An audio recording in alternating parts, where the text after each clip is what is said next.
মিষ্টি চাই। মিষ্টি দইটা কখনো টক দইতে যাবে না, টক দইটা কখনো মিষ্টি দইতে আসবে না। মিষ্টি দইতে আপনার মিষ্টি দইয়ের টক বীজটা বসাতে হবে, আর টক দইটা টক দই বীজটা কখন মিশাতে হবে? ওটা হালকা যখন গরম থাকবে তখন হাত দিয়ে দেখবেন যে আপনি সহ্য করতে পারেন।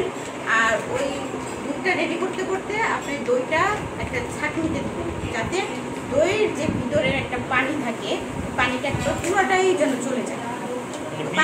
হ্যাঁ বীজের, হ্যাঁ যেটা আপনি বীজ হিসাবে দেবেন, ওটা পুরোটা পানিটাই চলে যায়, শুধু দেখবেন একটা মানে কিসের মতো, হ্যাঁ মাখনের মতো হয়ে গেছে।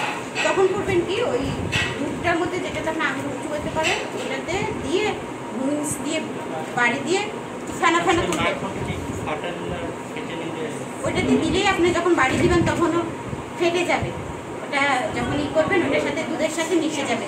যখন দুধের সাথে মিশে যাবে আপনি যে কোনো বাটি, আমি ওয়ান টাইম গ্লাসে এই দুধ বসাই, ওয়ান টাইম গ্লাস কিছু করার আপনি ওই ওয়ান টাইম গ্লাসে ঢেলে ধরেন বড় একটা আমরা ট্রে, ওভেনে যেই ট্রেগুলো ঢুকাই না, ওই ট্রেতে রাখবেন, সবগুলোতে দিয়ে ওটার উপরে একটা আরেকটা ট্রে দিয়ে থাকবেন, ঢেকে ওটার উপরে হয়তো কম্বল, খাতা, বালি যাই হোক গরম একটা জায়গায় ফেলে রাখেন। আর যদি তাও না হয়, রান্না করার পরে কিন্তু দরজাটা লাগিয়ে দিলে ঘরটাকে ভাবছে গরম হয়ে থাকে না, আপনি ওখানেই রেখে